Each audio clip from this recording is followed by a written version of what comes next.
We're back. It's been so long for an official Off Hi. the Rails pod, but I'm Aisha Praught-Leer with Eric Jenkins, and welcome to Off the Rails. It's been a while. Every time we do like one of these, you go to like a big meet, and then it's like Yeah, the our morning show overlords is are great, but it's not watching quite the us to same make sure we as the don't pot. say anything too crazy.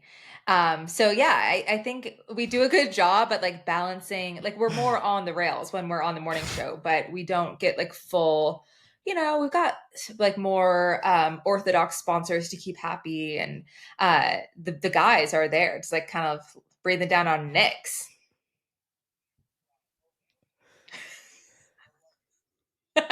Yeah, overlord. No, They'll Mac and like Chris it are to truly hear themselves being wonderful. Like called I don't know why overlords. they let us do this. It feel like they're really great to work with. They like want us to do less time, and we're like we would like to talk for 2 hours. It's not it's not like a bummer for us to talk for 2 hours, but they're great. They're great to work with. But I just like to say overlords because it's fun. Yeah, no, it's fun. It's fun. No, when we were in Tokyo, we kept talking. It's like because we weren't necessarily like planning on doing a hard, morning show every single day. And Mac was like, it doesn't need to be a 2 hour thing. Like you can just do it as long as you want, as short as you want. Cause he thinks like for us, They're it's like, oh, starving. these guys want more content. These guys are content. Like they're the overlords of content. They're starving for content. He's like, no, you can be as short as you want. I'm like, I don't think you get it. I'm like, this is just genuinely how it is. You can't. We cannot for the life of us stop We will. talking, and it will be Also two because we hours don't like plus every single time. we are great friends, but Yeah. we're not in constant communication. Like you are tuning into our catch up. Like this is not it's not like we're communicating in between these shows. It's like, no, I just give me the full download, and I want I want the story to take like 30 minutes because I need all the details. Well, yes, you're 100% right. And for a little behind the scenes on that, I had asked before we hit record on this session today, I had asked you about something that you were doing today, and you go, I'll save it for the pod. Yeah. Yeah. Like hit I'm like, record, okay, bitch. all work. I love it. Yeah, you're like, whoa. We're not wasting content. So you're in a Hit different part record. of your house. What's I'll going tell on? you. You are such an enigma. I was recently chatting with a girlfriend that was inquiring again about your dating I know. status, and I'm like, I I know. don't know, this guy, like he's whatever. But I was just singing your praises of Okay, like stop. how cool of a person you are, and now either you're in another area of your home with really cool art. Like, Thanks. what's going on? Do you have artistic flair? I like to. Yeah. Okay. Yes. Actually, thank you for asking. So I like to switch it up. I'm trying to build out like an official. I want to make a little studio in my house since we're basically as big as it can get for pods. I'm like, you know what? Let me get a really designated space for podcasting. But yes, so I I am just in my basement, and I want to dress up the drab regular walls. And I've been getting into basically finger painting. I got more of a Jackson Pollock type style, very late end of his life Pablo Picasso, when his brain was completely fried on drugs. That kind of thing. That's kind of more my style. I don't really have. If you were to ask me to draw something, I 100% could never do it. But I like the idea of like creating something. I think it's fun, and I think it's like it's something in my brain that it's like that's a good thing to get involved in, scratch some sort of itch, get some different neurons firing than just the Yeah. other Fiendishly. consume. I consume, right? I devour. I fiendishly devour things, whether it's food or content or information. And I'm like, That is beautiful. That is create beautiful. something. So this is your art That's behind what I you. do. Thank you. Eric, you are so This special. is an Eric Jenkins original. Yeah. Um, and so I was thinking, Yeah, if you look, if you got art that you want me to, if you're an artist, you want your art to get showcased Wow. on behind me on the pod, send it over. I would absolutely love to. Um, but yeah, this is a This Jenkins is original. amazing. And maybe You're I'll keep switching it up from multifaceted. time to time. I so multidimensional. I'm like shooketh. I had no idea. I thought you were gonna tell me a story how you acquired this painting, but no, you created it. I think this is beautiful. What can't you do? I created it, and like it's and look for the people who are just listening to it, they're like, man, I wonder if it's like really, really like what is it? I'm like, it's not. It's just I'm more like when you see like the people on Instagram just kind of like chucking paint at a canvas. That's me, and that's what I like to do. And you're like anybody, and like you see somebody like it's got like 100,000, like 500,000 likes, and people are like, oh man, this sold for a lot, and you think like, oh, anybody could do that. That's kind of like the style that I paint with, and I like love my it. So, mindset. did But you have an it really is a lot of influence? fun. Or did you discover how to do this yourself? Did you go to the art store? Like, what started your artistic career? Yes, I did. Great question. I did discover how to do it myself. I did just that. I went to my local Michaels. I picked up some blank canvases, some art supplies, and Wow. um, I I I just went to I town. feel moved. Like this is really special. Yeah, yeah. Because here's the Thanks. thing, Eric. No, I mean it because there I is so just much inertia stop. in life. Like there are so many things that we want to do but we never do it. It's like, oh, you have this idea of like, oh yeah, that could be cool, but like you never take the step. So like maybe you get the stuff and it sits in your garage, but like it's cool. It's really I don't know. I think being a beginner is really fun. I think going out of your comfort zone is really fun and yeah, self-exploration, it's cool. It's cool. You're not just, doing fart jokes with Mac like you're an artist. Thank you.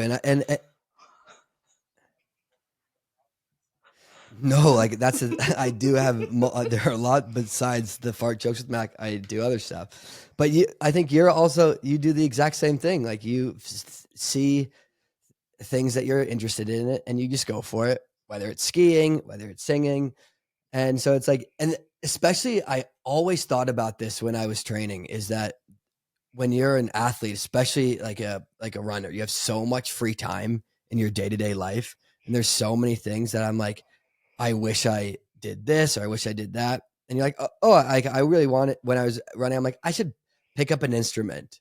I got nothing but time. Yeah, And yeah, then it's true. years go I by and think you go, about I that too. never Like did we it. did have so much free time, and I look back of like what was I doing all day? And I think a lot of it is how important rest is to your training. But I think back on times of my life where I was training really hard or um, whatever. I was at a training camp or something. And I think that part of the inertia is like you're riding the line so close and your body is just up against the ropes and you're in denial about it. Yeah. And it's like the available brain space to take on anything is it seems so hard and now that I've been retired it's like I can see it with some of my friends who are still athletes of like oh it really does seem like a big deal to go out to dinner at 7:30 versus 6:30 and the reality is that like when you're an athlete it is a big deal because like your bedtime and your consistency is important. It's like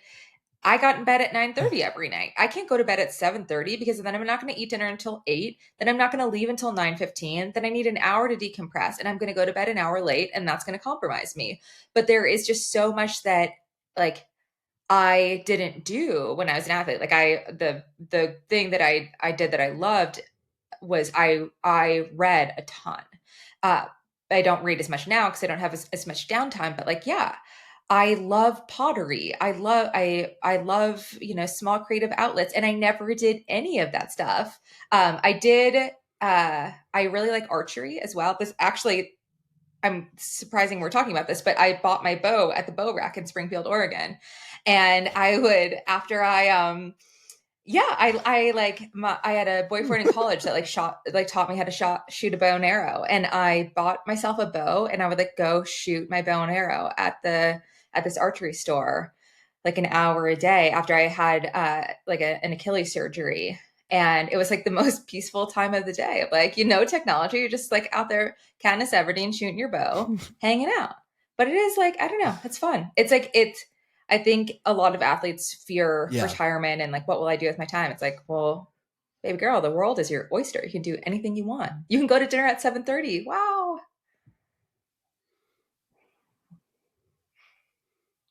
Yeah, exactly. When I was like training and racing, and yes, I had so much free time, but also it's like, okay, first run gets done in the morning, and then I got another training session in the afternoon. And so, yes, I want to do something, but I also need to be well rested for the afternoon Right. session. And then that would like limit to like what I wanted to do. And so it was like this, it really was this big balance of what can I do, like what makes sense, what's the right thing for me to do training wise and in my career. And so you end up just not necessarily doing all these things that you thought you could do. And yes, now you retire and it's like, yeah, I can do all that. And I think a lot of people have this fear of, not a fear, but it's like they're uncomfortable at like doing new things, right? Nobody likes to be like the new person, the new guy, the freshman. They feel out of their element. And I do think that we have, I'm more willing to go out of my comfort zone for whatever reason, because it's like, okay, like I've always felt super comfortable and like confident in other abilities. And so, yeah, I'm willing to like paint stupid ass paintings or like go surfing when I've never done it and just like fall off the board nonstop, because I've got like the tether of being a good athlete. But yeah, it is fun to retire and see all the things that it's an interesting balance, because on one hand you're like, man, I know that there's one part of me that's like, oh, I was being a bit overcautious. It's like, oh, I could have done more.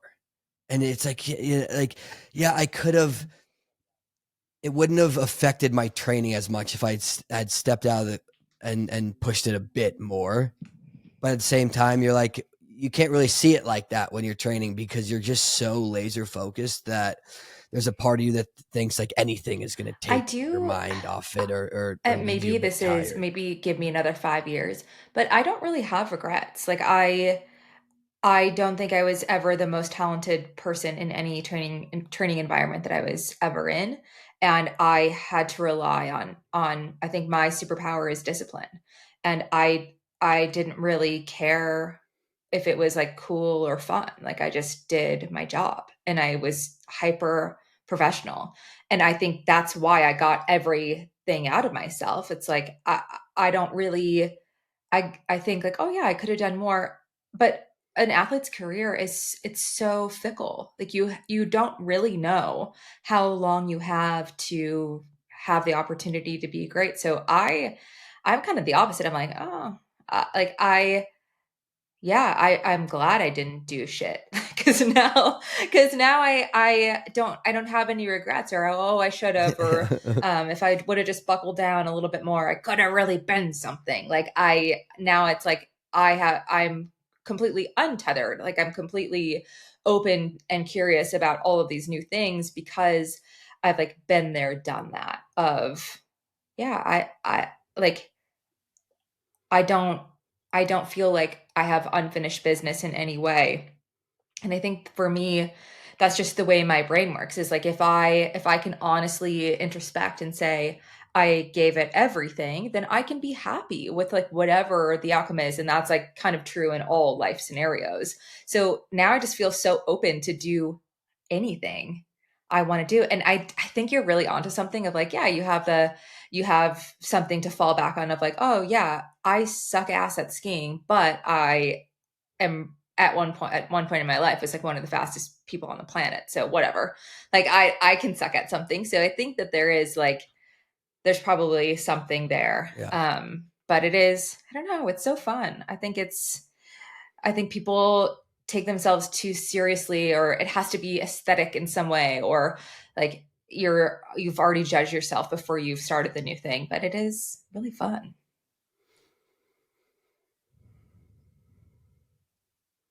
Yeah, I think it's people want to be like it's tough to be bad at stuff. But it's like you're going to be bad at it's think about you at the beginning of your running career, even like yeah, you're good in certain ways. I'm thinking about myself, but it's like yeah, there's a starting point for everything. And so I kind of like the idea of just doing new things.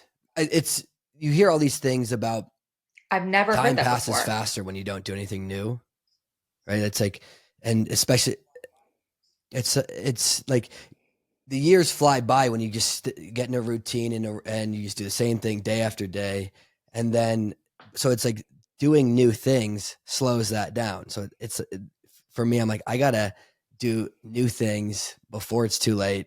Never gonna be Do you this have young any again, and so it's like I fall, gotta go for it. winter goals of new things you want to do or skills you want to improve? Mm, I'd like to I'd like to hike more. I'd like to surf more. I think those are the Love that. two things I'd like to kind of get back into. Ever since I was doing covering my boy Jeff Garmeyer with the Appalachian Trail, I was like, it'd be like I would love to get back and there's certain like hobbies I like do that kind of check all the boxes for me, and like hiking, surfing, these things that take me away from my phone. If you can take me away from my phone, put me in nature, make me physically Love move. it. Those are the things. Okay, it's like How I easy is should it do to more do of both? that. I mean, you're on the seacoast, so you can surf, Yeah. I What about assume, you? pretty easily. How hard is it to hike? Yeah, okay. Yeah, I can do both pretty I need easily. to get out to New Hampshire because It's I not got to take a it's tour not of your house. really Now hard. that Yeah. I know that there's Eric Jenkins originals, I need to hit the cribs tour. I just want to see, like, I just want to see what you're up to. I got to get over there. Yeah, you play your cards right. You can get a Perfect. cribs tour. Perfect. Um, Yeah. my goal, But I you'd do love have it. a Yeah. winter goal, and that is I want to get comfortable enough to ski black diamonds. I got to blues last year. I started going.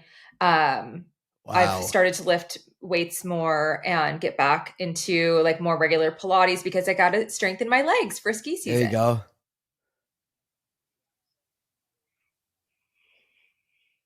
Are you actually so I know. your main goal What a you're loser. so goal oriented. You're Yeah. strengthening your legs for ski season. Yeah, I'm like you're back in like you're now in like Oh a my God. training block. Yeah, I'm back in a training block for ski season. I think um my just like my muscle type, like I'm not like a big isometric girl. Like I have a lot of fast twitch muscle. So I do find it tiring when I'm skiing. Like my legs are fatigued because I'm just like doing isos all day. So I gotta get into it. I gotta get into it right now. Gotta get strong. October when are the 18th. I first don't have runs much of the time. season Like it going to starts be? in October. Yeah. How much time do you Yeah. have? Oh my God, is it I know. when I've been who's pretty scheduling your disciplined training blocks? with my strength training really the last month. When Will was out of town, I was just like doing Pilates, and now we're back at our F45. I have some pretty serious soreness happening this week, and so does Will. Like he's still so tired from Tokyo. But on Thursday, we had a fire drill at work, so we had to walk down 36 flights of stairs. And I woke up the next morning and put my feet on the ground. I was like, what happened to my calves? Like my calves are blown out, like I'd raced. It was crazy because you're kind of like trotting down the stairs. You're just trying to get out of there. And my calves are so sore. And then the next morning, we both went to F45. And I think something might happen when you turn 40 that like your jet lag just defeats you. But Will came home from Tokyo. Um, I'm putting him on blast, but he's been so tired. He also You're putting him on successfully fought blast. off some sort of illness, but it is like it was insane. So he like can't lift his arms like above shoulder height. Like he is like I'm really sore. He's sore to the touch. So we gotta get back in the gym. I think we're both a little scared, but we just gotta rip the band-aid off and go back probably tomorrow. Wait, let's I go. was thinking 36 about flights of like stairs is the actually 9. nuts. Yeah. Yeah. Like, are there any fat people in your 36 floors office? down. Yeah. And so, And here's what's they crazy. just were like, So, they're like, this should be yeah, a real fire, because to do this for a noon. drill, at what point of the day was this? They had to, For a long all the time. fatties We didn't had have to to walk back go up. We could take outside, the elevator hang back up. around, So, and then yeah, walk. this is crazy. I'm like, No, you can what take the world elevator. do I live in? Yeah, Like, okay. the idea of a fire drill, like coming from being an athlete where I've literally never worked in an office, like, what? This was told to me that, oh yeah, there might be a fire drill this week. Like, make sure you wear comfy shoes because we'll have to walk down the stairs. I was like, all the stairs? Like, what? Like, Yeah. like, how is this a real thing? Certainly not. Certainly And not all the stairs. yeah, so like someone on our floor was like given a neon vest. They're the floor warden to like make sure they're like the caboose to make sure everybody gets down the stairs, and then we had to like go to the safe area, which is like a block away, and everybody has to wait it out while the fire department goes through the whole building. And if people are found on your floor, you get fined. Like, everyone has to do the fire drill, and they shut off the elevators. Like, you have to go. Like, you must go down the stairs. And then the floor wardens, if someone from your company isn't getting down the stairs, you can either choose to help them or you leave them behind. And then you get down 36 floors and you're like, yeah, Jimbo, we left him on floor 27. You got to go up and get him.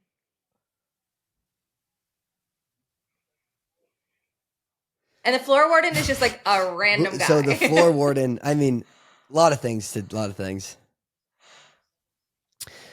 Yeah, I mean, it seems like the obvious. First off, if somebody's taking a long time to get downstairs, like, what the hell is a floor warden gonna do? Like, push them down the stairs and then roll them down? You gotta leave them behind. Like, I think you're like, so you gotta leave them behind. Try to be motivationally speaking, trying to get them going, and if they're not going, they're like, you know how hot fire is? You better go. You better get. You can feel that. You can feel the heat, right? Yeah. Yeah. You better get your fucking ass in gear. I am the floor warden. We got 17 more flights to go. If we get fined, my ass is on the line here. But yeah, kind of wild. And I was thinking about it. Like, I am of reasonable fitness. I'm really sore. Like, my calves were rocked from this. I cannot imagine the people who don't exercise. And they're like, I work in a corporate office. Like, there are folks of all ages, shapes, sizes, fitness levels. Like, it is just very inclusive environment. Everybody's going down 36. It's America, baby. We're fat. We are. Fat as fuck. And we're the fattest. That was the crazy thing about being in Japan, was that was not a single fat person. People weren't fat. Yeah. Nobody was fat. I was like, guys, where's the fat healthy people? Everybody was dialed in. A healthy weight. The portion, and that's you went out to eat. The portions were were small. You were hungry. Everybody was walking around, but yeah, you would notice in city 3 times the size of New York City, you're walking around nonstop. It is so interesting when you look at just populations. Like, it's a blue zone, right? Like, they have very healthy, long lives. Blue zone. Yeah, but when you think about just like cultural norms, like, it's normal to walk around and to take public transportation and to like be outside and whatever. Like, that's just not the case everywhere. Like, especially in the US, if you live in a rural town, like even the town I grew up in, it's not like there are safe bike lanes everywhere. Nobody's riding their bikes. Nobody's walking around. It's like, it's not a normal thing to do. And I feel extremely lucky in my little Boulder bubble of like, yeah, the way that people culturally socialize here in this town is so different. Like, you go do something, like you go outside and you go for a run or a bike ride or a walk or whatever. I think so. Well, Boulder's isn't Boulder like one of the healthiest cities? And like, yeah, in you America? still go out to eat and you still, drink beer, but like, you're the way people socialize usually includes some element at least once a week. It's like, if I want to catch up with my girlfriends, it's, oh, do you want to go for a run? Do you want to go for a hike? And then, maybe we'll go to brunch or something, but it's not like, oh, should we go to happy hour or go split a bottle of wine? And like, maybe we'll still do that. But like the way friendships are formed is recreating, which is just not, it's not the norm. It's not the norm. Yeah. Oh God, no. Would you ever like My split a bottle of calves, wine and then go I would for a lose run? one immediately. I would cramp up, seize up. Have you ever done No. that? Yeah. Yeah. Like Really? have a few drinks before a run? Yeah, Oh, all the time. I'm a square. Yeah, oh yeah, I love it. It's just it's A like, fair I mean, few. think about how many runs we've gone on. It's like, let's say it's like a fair few. It's like Yeah. it's like for like a decade plus, I was running twice a day, every fucking day. Gonna have like Huh. every now and then you'll have a few lunch beers. Go for a run. That's amazing. Wait, I want to go back to Yeah, no, Tokyo a I little did bit. enjoy it. So, tell me like Um, what was it like? yeah, Especially let's behind the go. scenes. Like I saw you for some morning shows here and there, got a couple of light stories here and there, but did you enjoy the time?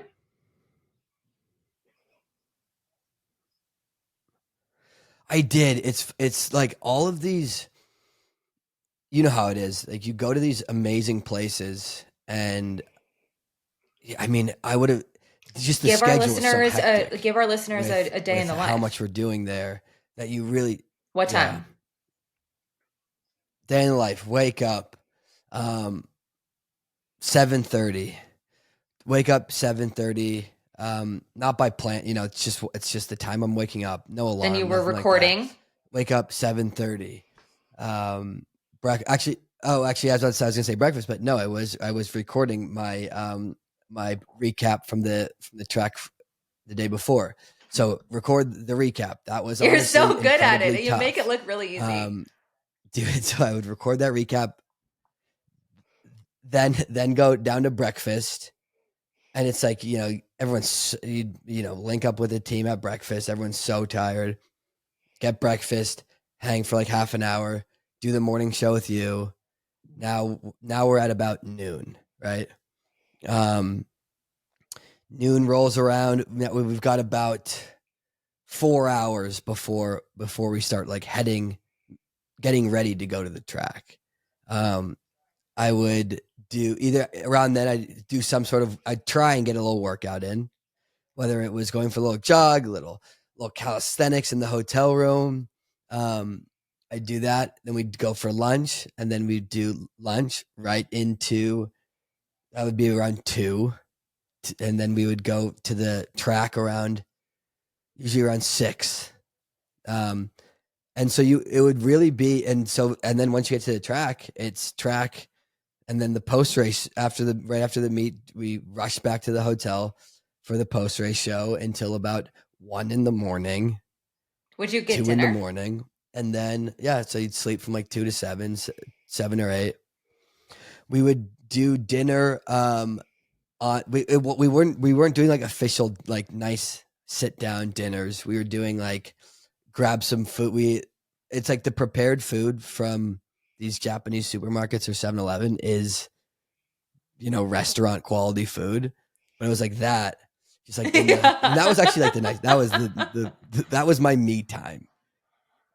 I'd get back from I'd get back from the meet, and I would From the have mix zone. probably 45 minutes before Chris got back from the meet himself from the mix zone to do the post race show. And in that 45 minutes, I would be in my hotel room. Also, it was so hot in Japan. Yeah. So it'd be like you'd get back from the hotel drenched in sweat. Yeah.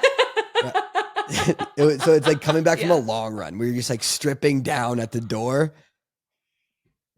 That was me getting back to my hotel at 11 at night, just stripping at the door to eat like 7-Eleven sandwiches and fried chicken for my 45 minutes of solitude in my AC hotel room. And it was like, I'm like, oh God, this is so nice. I wish I didn't need to do the fucking post race show. And there were a couple times where I'd like fallen asleep. And you wake up to a few texts from Mac and Chris being like, "Hey, whenever you're ready, bud, come on up. We're waiting for you." But yeah, it's so fun to go and check out these places, but the schedule is just so hectic that you don't get to. I mean, Tokyo is a place that you could explore every day. You could live there for years and years, and like be dutifully exploring it, and you still don't like really even get a sense of the how amazing it is. And so it's tough when you're there for 11 days, and it's like the funniest part is on the last day, everyone's flight was at like my flight was like the earliest flight at like 4:30 in the afternoon, and everyone is in like such a good mood because we don't have. It's like, okay, we're done, and it's like, oh man, like I wish we're like walking around like sightseeing for like the couple hours that we've got, and it's like, oh, this is so fun. You're like, work. Wish we could do this every day and not have to have the responsibilities. But and I had the same feeling with Paris, right? Especially, I mean, oh man, like that was my first, like in last year, for the Olympics, first time over in Paris, and I just remember thinking, like, you're around so much unbelievably cool historical stuff, right? And again, with the schedule, you just like can't see that much of it. So it's fun. It's obviously these are like trips that anyone would die for. Like, so fun to be over there, but you just don't get to sightsee and do all the cool touristy stuff that people think you do because you're working the entire did you have any beyond, but yeah, everyone is of a healthy weight, did you have any other observations, Japanese observations? Well, we talked about a little bit on the morning show, but everybody in Japan is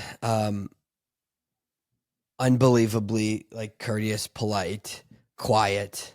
They're like the exact opposite of Americans in a lot of ways. And there'd be times where like we would be like, I'm trying to be quiet. Like I'm trying to, like I understand that we're loud and I'm like trying to be quiet, and there's something about like the American voice where it's just registering from far away. It carries. And so it's like, I'm like over here whispering and people are like, "Hey, yeah, I heard you down the street." And I'm like, it sucks. I'm just like enforcing the American stereotypes over here. But so yeah, so they're very polite, very quiet. And there's just like little things set up around Tokyo and Japan that you'd never have in America. Like they had, for when it rained, they'd have like buckets of like umbrellas on the corner. Like, just like take it if you need it, and then like return it to another like place where that, and you'd never see that in America. They would wait in line at the subway. Like, just a line would form, right? And it was like you would again, things you would never see. So it was just like little things like that I thought were really cool. They had really cool walkways, pedestrian things that like made it more accessible to people. Another thing that it's like America is becoming less and less walkable, and Japan was just unbelievably walkable. And so those are all little things that really Will add up said to make a that huge none of the difference. bikes were locked, that people are just riding their bikes and not having to lock them places. That blows my mind. Crazy. Yeah, just leave them. It's crazy. I'm like, I got to steal all these bikes. I'm in the park and I'm like, I'm going to leave with 45 bikes. I'm not going to get this opportunity again. In the movie Bridesmaids, that steals all those puppies. Like, what are you going to do with all those puppies? And I'm just picturing you with all these bikes. I'm just shipping bike parts home. I'm like, I guess I sell bikes now. Sounds fun.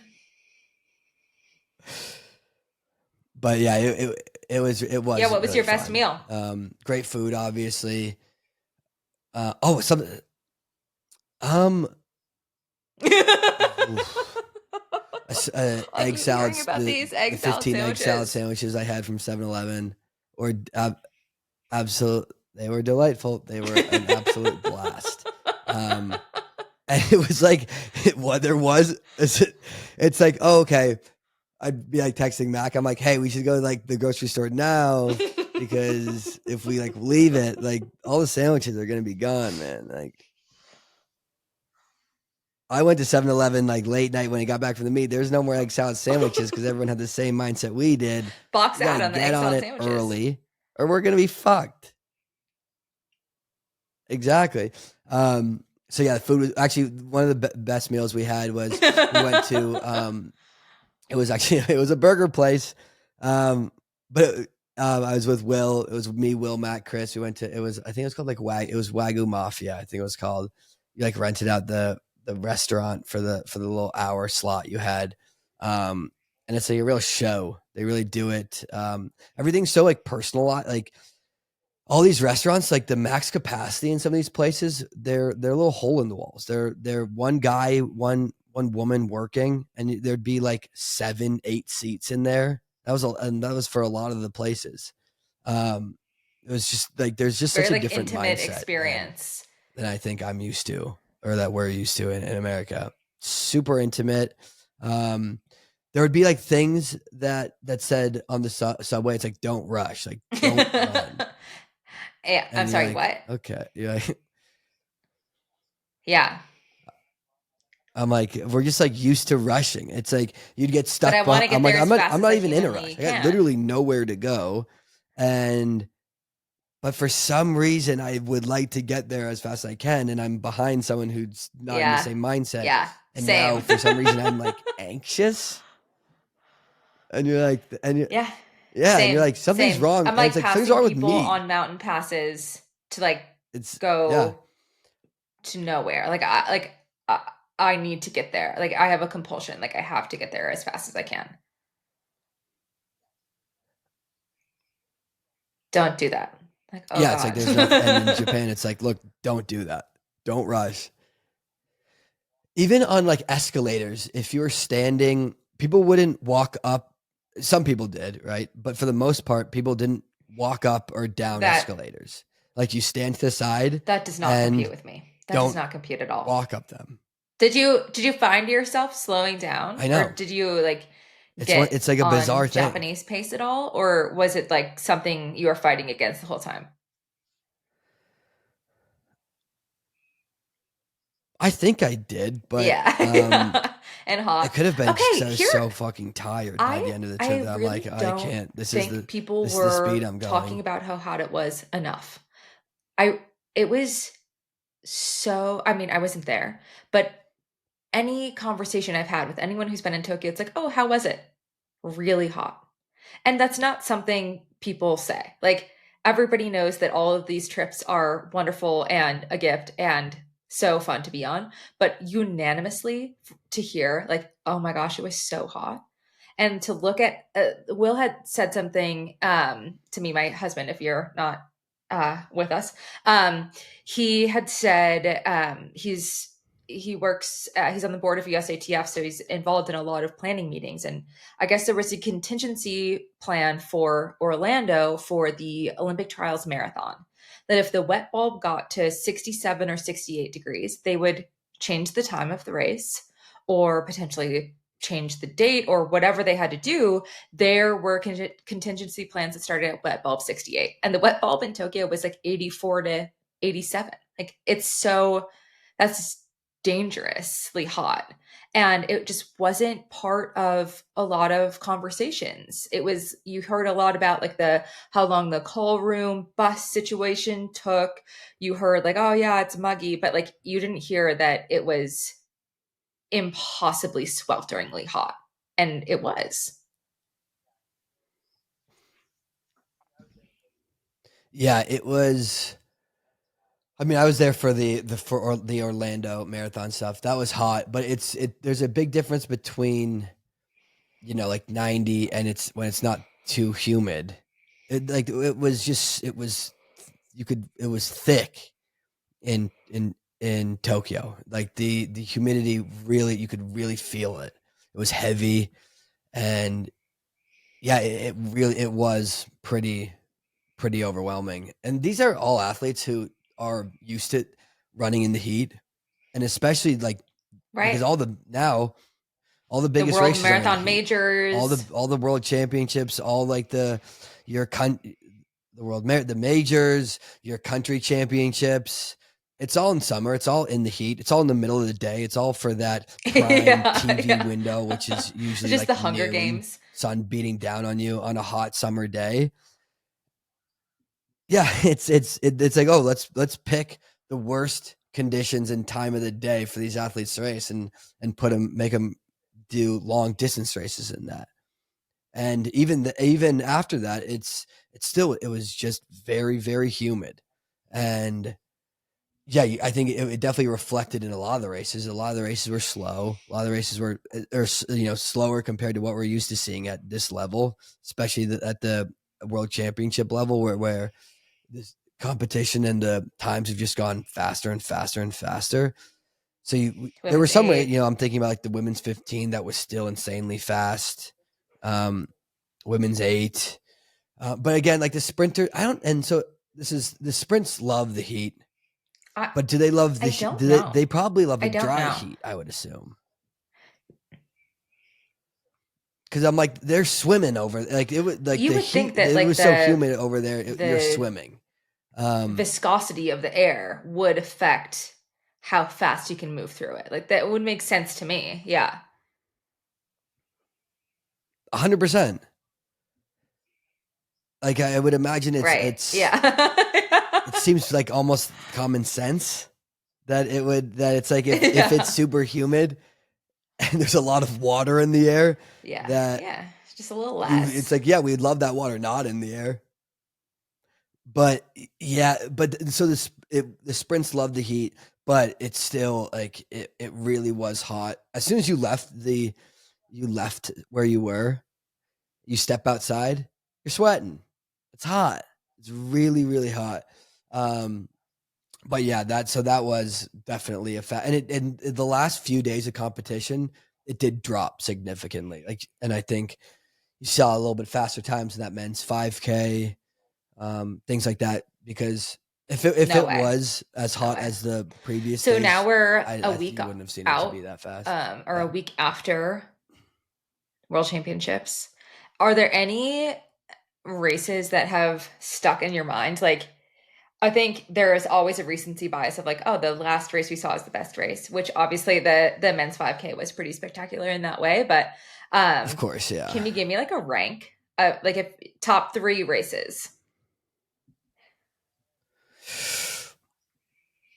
Oh, um, the last day was was a pretty special day. Um, I think that, I mean, as far as like individual races go, like men's 5K was fantastic. But the men's 4x4 was the the energy in the crowd was nuts, and everyone was just going crazy there, and so that was a very fun race. And then there's something about the women's 4x1, like I it was such a cool race to watch. And when like there's just like certain races, Yeah. you're like in the stadium and you're just kind of getting like emotional. There's just so much emotions on the line at a meet like this, when you're in a packed stadium. And Japan, they like, I think the Wow. attendance was over like 610,000 for so. And this was a massive stadium, and a lot of the days it was sold out. So there was just so much energy in the crowd in the stadium day after day, and it all like culminated with these final relay races. And it's fun to see, like, really, it was fun to see Sha'Carri anchor that US team. And obviously, like, she's not quite where she was at, but to walk away, like, you cross the line in first, gold medal, it's fun to see. And there was just like I remember a specific moment where I'm looking up at the Jumbotron. The race had just happened. The crowd's going insane. Sha'Carri had just anchored a gold for US. And then there's these other little moments with the teams that follow, right? And I think it was the German team, and the German athlete had was looking up into or whoever the third place, whatever country won the bronze, but the athlete was looking up into the Jumbotron to see if they had got it. And the place is going crazy. And she looks up, sees it, and starts like losing it. And I was like, this is so amazing. It was like so special. That was like one of these just like particular moments. And also it being Shelly-Ann Fraser-Pryce's Fraser-Pryce's last race. Out, and I thought that was like really cool. Like that is, yeah, like you're playing Michael Jordan in his last game ever. Like there is so much history and legacy in that moment. And yeah, you look back on a career and it just doesn't get better than that. And being, I mean, there are probably athletes in that. And the crowd, like she did like a little,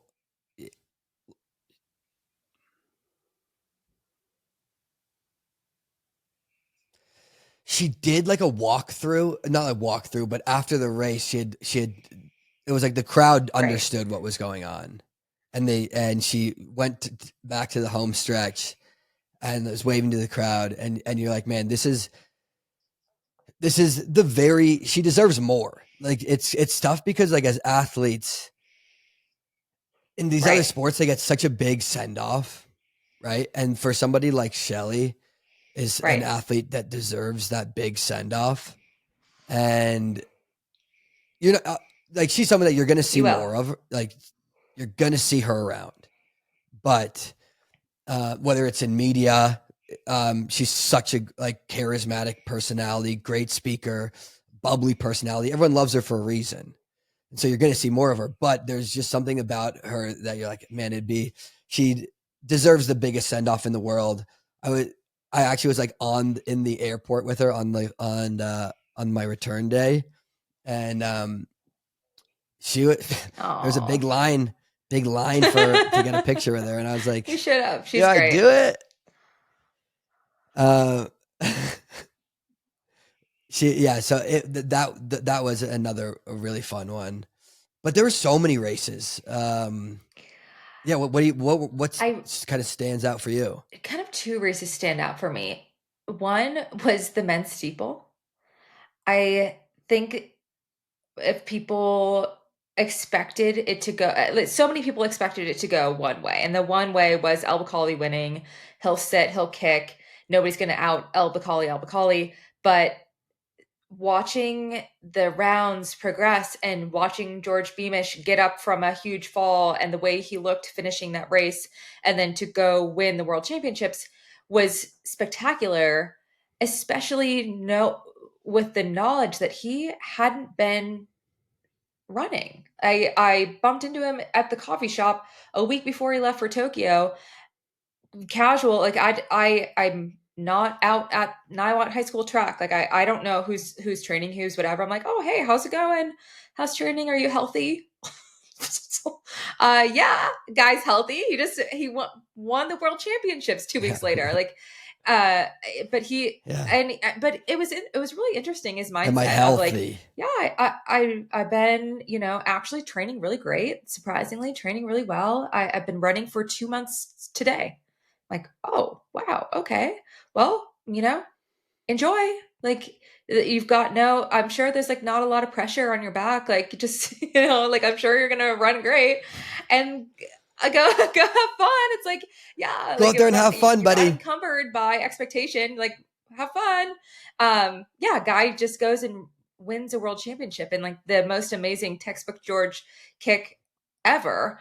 And I think it's really special to see men and women steeplers who can win other events because it's way different now. I mean, I think the steeple has really solidified itself as like a on par with other events, but 20 years ago, 10 years ago, the steeple was kind of thought of as like, oh yeah, like great, you run the steeple. Like it wasn't as big of a prestige event.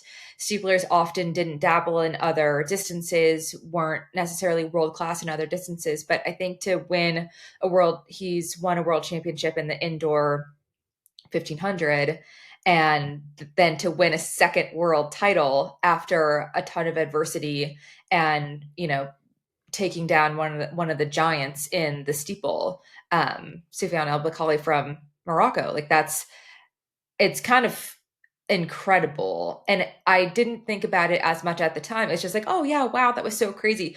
But a week later, I'm still thinking about that race of how incredible of a feat that is to take down a giant when you haven't been racing all year. You don't have the reps. You you don't have all of this positive momentum to draw upon and to like go slay a dragon. I think is really special.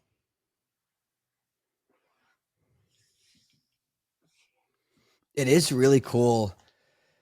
Like you think about being injured for as much time as he's been injured, and he's able to come out on the biggest stage and look as sharp as he did. Usually when you've been banged up, like being sharp and having Right. that closing speed is like it's just not possible usually. It's like that type of kick comes from, for the most part, and in 99% of people, comes from just months of good training and being fit enough, and like having the race reps, all of that. And so for him, I thought, to see how he ran the prelim, Yeah.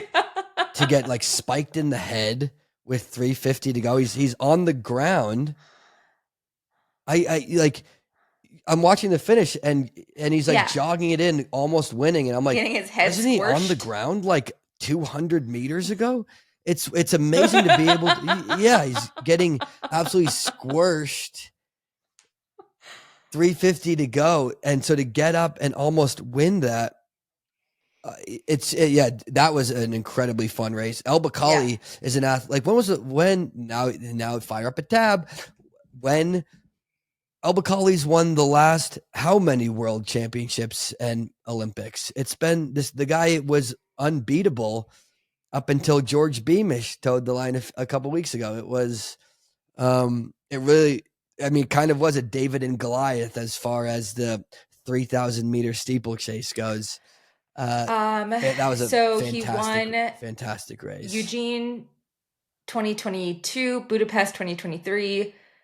I assume he won Paris. Yeah, so let's see. Oh my gosh. He won Paris. This gets crazier. So back to even 2017. He was silver in 2017 in London, bronze in Doha World Championships Yeah. in 2019. Then won in Eugene at World Champs, won at World Champs in Budapest 2023, won the Olympic gold medal in 2024, and then silver in Tokyo. That is Goliath. Like that's Wow. wild. Yeah, so that was a incredibly fun race. And it's one of those things, it's the same thing when you see Cole Hawker like come onto everybody's shoulder around 150 to go. You're like, well, he's not going to lose. He just cannot. He can't lose. We know how his kick is. And it's the same way when you see George Beamish anywhere close to the front with like a hurdle to go. You're like, this guy. I mean, you know what he's capable of. And so it's like, Yeah. you see him kick and go, he's about to do it again. And so that was I also really liked cool thing the to see shakeup in person. of the women's 8. I thought the women's 8 final was like such a war of attrition on who was going to make the final. I mean, incredible athletes that have been crushing in the Diamond League. Halima Nakai from Uganda did make the final, and Natoya Gould from Jamaica doesn't make the final. Like Jess Hull makes the final. All of these like switches and changes of the expected didn't pan out, and then you have this sort of wild card race of what's going to happen. And I think it was really, I love, as you said, like you see moments that make you emotional, and I totally echo you. The women's 4x1 was such an emotional race. And I felt the same way with the women's 8 of two training partners, Keely Hodgkinson being the, sort of end all be all of 800-meter running in the modern era. And her teammate, Georgia Hunter Bell, kicks for, a leaning finish between those two women.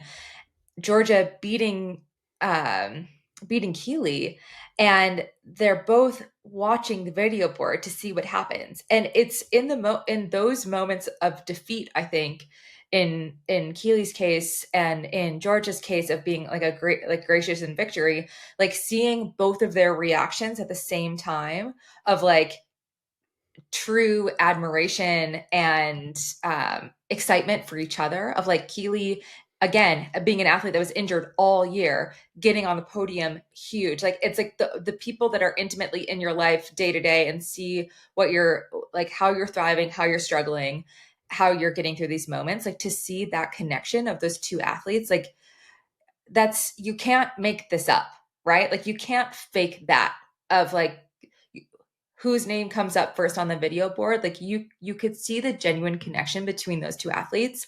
And I think that there's something so beautiful at, like, I don't want to get emotional about it, but like there's something like really magical about the friendship forged between teammates. Like you see each other at your absolute worst, and in one scenario of life, which is like you are taking yourself to your human limit and sometimes beyond, in these moments of day in day out grueling practice, and that translates to life. I like, these friendships are not like, they're no joke. Like it is like the women that I've trained with, like they are my lifeline. And like some tragic things happen in life, and like those are the people that like you go to and you lean on. And it's like it's like you could see that relationship in that moment.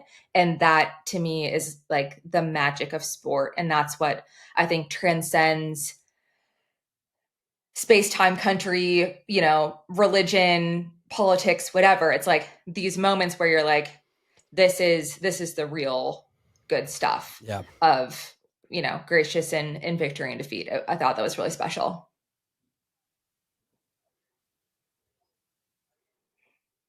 Oh yeah. I always like, I remember think it's,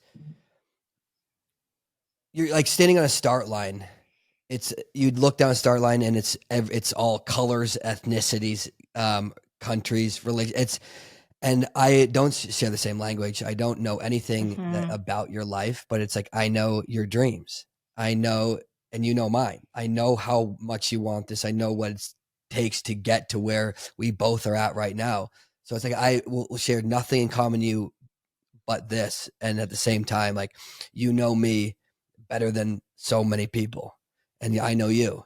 It is like the true beauty of sport. And to think about like Keely and Georgia Hunter Bell, like at this stage, to have gotten to they're both on the podium at a world championships.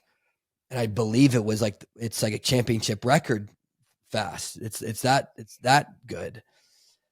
It is. It's very special, incredibly unique, and it's also going to create a pretty intense training. I'm sure it already was intense, but now Keely's like, you just Yeah, fucking I'm beat coming for me you. at the last World Championships. It's going to be intense. It's, yeah, exactly. It's like, look, when when some of your biggest rivals become your training partners that you're with day in day out, it will create some intense training environments. Whether it's, and you can use that to your advantage and be like, yeah, like let's work together and let's have each. And this is, to assuming that Georgia Hunter Bell sticks with the 8 and continues to run that instead of going back to the 15. But that training, once I'm assuming they're on a little bit of a downtime right now, a little bit of a off-season break. When preseason rolls around and workouts start getting fired back up again, it's gonna be an intense environment. And usually, I'm sure that other athletes, because the other athletes are Right. gonna see that and be like, I want to train with them. I want to go. I'll move wherever I am in the world, right? I could be in Africa, I could be in America, but I'm like, I want to go train with Keely and Georgia Hunter Belt because like they're clearly doing something right over there, and I want to be a part of it. And it's like the best promotion, like for that group is just success.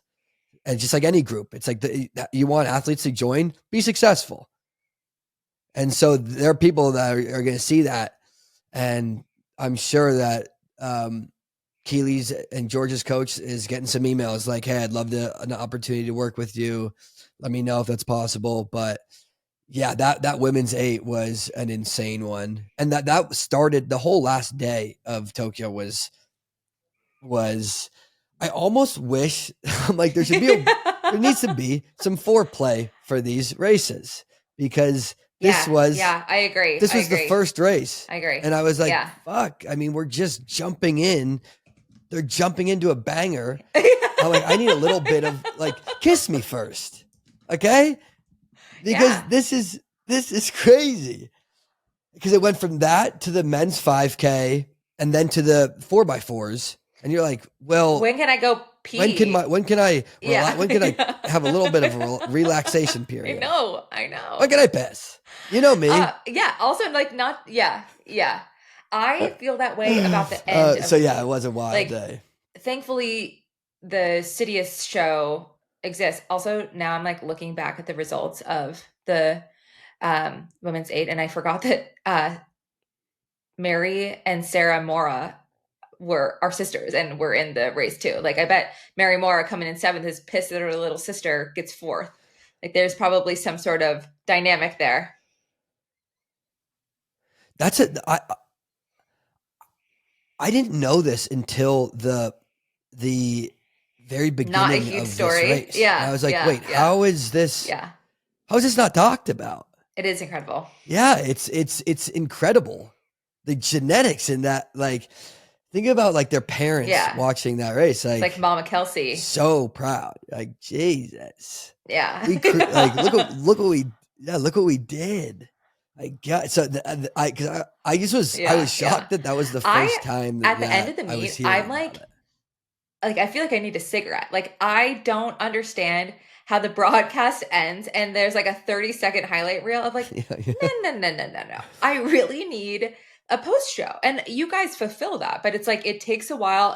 It for Tokyo it worked really well because I'd like get myself going to work and then I could throw it on in my headphones like in the office, but like the broadcast ends and I'm just standing there like with like at least cool me down, you know. I'm all revved up. Like I gotta have something to just take the edge off a little bit. Yeah. It is wild that it's just like it ends. You're like, no, we're not doing like a replay, we're not doing a recap, like we're not showing like the last, 100 of the distance races. We're not showing like I want to relive what I just saw because as you said, it's like you are just like getting all of this action jammed down your throat so fast. And you're like, I can't even come up for air. Like I need to process what I just watched because every race is a banger. Like every race is so good.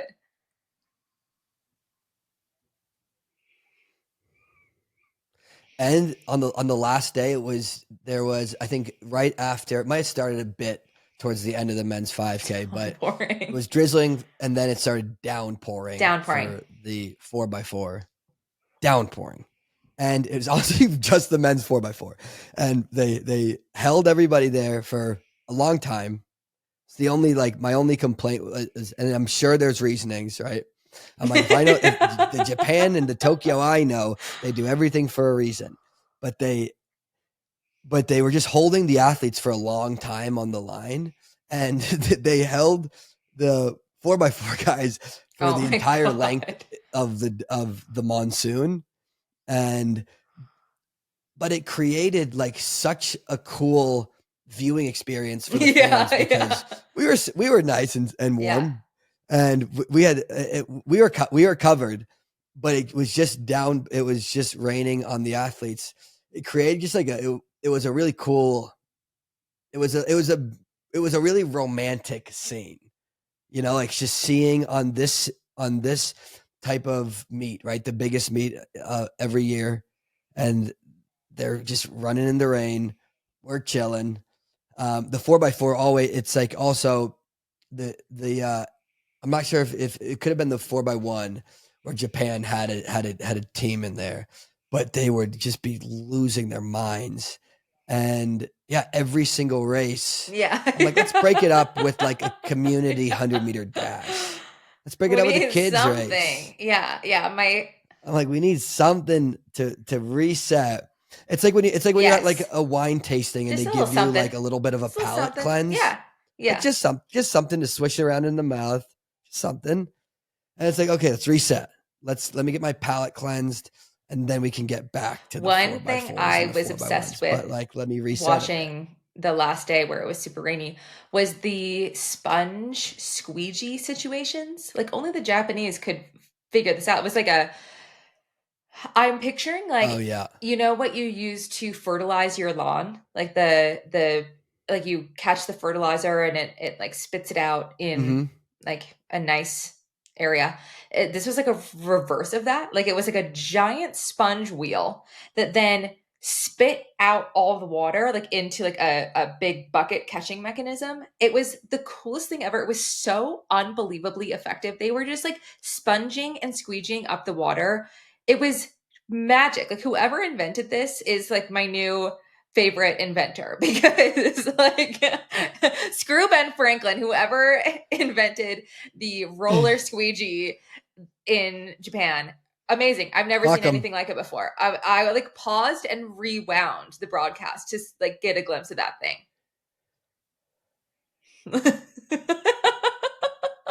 You're like, look at this fucking thing. It was like yeah. It was like a hockey Zamboni. This thing was, and it really, because I'm trying to think of, I really think it even died down. Obviously, it was still raining a bit for the women's 4x4, but it wasn't.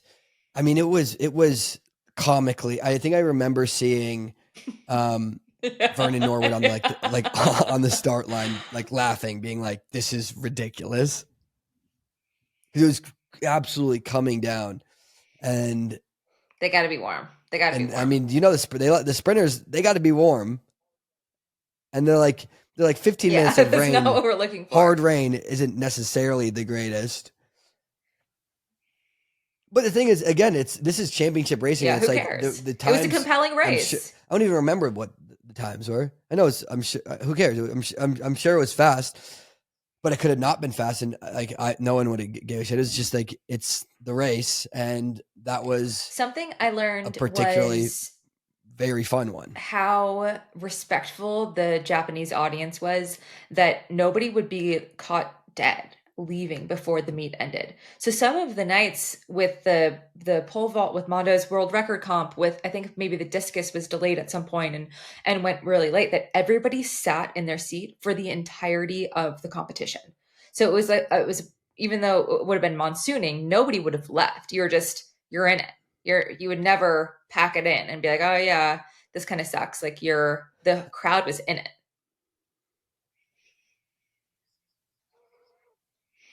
Yeah. The discus was just straight up dangerous. Because they were, I mean, I was rewatching some of the falls that they were taking, and these are some big boys falling hard. I mean, and of course, right. If I were them, I'd be like, look, obviously we have to fucking postpone this. It's the ring is soaking wet. We can't do this. And so because they just stopped it and they ran it right from the top. I'm pretty sure. I would be so. This is a danger to my kind of pissed. I'd be my body. Like I've trained probably my whole life for this, and you want me to go slipping and sliding around an ice rink? Like this is crazy.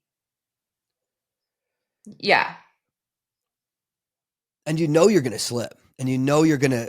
So it's like you're not going into these throws being like, "Oh, I'm gonna absolutely launch this thing," because you know, as soon as I do my twirl, big tree's gonna fall hard. And so like you see, yeah, and so you see these falls that these guys are taking, and it's like, man, let alone like, yeah, if it's the last my hip, throw of the last season, throw of my life. last meet, but like, shit, you like exactly. Yeah, exactly. So you're like, they're like, oh yeah, we'll postpone it. You're like, well, yeah, could we have postponed it before I need because now I need a fucking hip replacement. Would have been great And also like if a we dry postponed outfit it because now I'm literally uncomfy. 7 minutes ago. And you're like, I don't have a lot of demands. Okay. I feel like I'm a pretty, carefree, happy go lucky guy, but I need and now I got to a start my new caffeine again. outfit. I'm I got soaked to to the reach into my bone. bag, grab another Beekeeper coffee of 200 milligrams of caffeine in the black coffee. I got to have my track down honey. I got to get Beekeeper. myself rolling again using code CITIUS25 wherever you buy. I just did like a super zoom on your face as you're dancing. Like, I love it. I love it. I love it. Yeah, use code CITIUS25 at checkout when you're buying your Beekeeper at Amazon or yeah, buy it at a local retailer near you. I gotta re-up. Like it's very funny. I have these 2 cans of Beekeeper back here that are like the only 2 cans left in the house. Like I gotta reorder some. And I sometimes forget, like, this is also my office for my corporate job. And when I work from home, and I forget, like, I have like product placement in the back when I'm like having my work calls, and I'll look back and be like, oh no, like, it looks like I'm like, You're having a work call and you're like, also just, let's, we'll touch on this. We'll circle back by end of day, but like, CITIUS 25 Beekeeper coffee, they've got all these new fun flavors. Like some of my personal favorites are vanilla, like caramel, and the new horchata is really especially tasty. But, yeah, so you can get those wherever you buy your coffee, beekeepercoffee.com, Amazon. what But yeah, what is wrong with this girl? they're like, Aisha, like Aisha's always fucking plugging products on the work calls. I was thinking because I also need to re-up on my coffee, but it's like we hit up our Beekeeper coffee plug, and I'm like, look, I go through a lot Coffee's of this thirsty. shit. I need a kid. I'm like, Daddy likes his coffee. You got to keep. I don't want to have to keep emailing you because I love this shit. I'm going to keep flying through these cases you send me. Okay? I'm like, I don't know how to get on the auto renewal send thing. But I need it. But send them. It's good. But really I need this shit. Okay, so thanks. So we were just talking about like, all right, so it's the last time you throw your discus. It might be the last time. But so now all the athletes, for the most part, are on their off season. And I would get this question a lot now as a regular citizen of like, oh, like, what's your season like? Like how much do you run, and like what happens after your season? So I thought it would be fun to invite the listeners into a typical break of an athlete. What does that look like? Or what did it look like for you?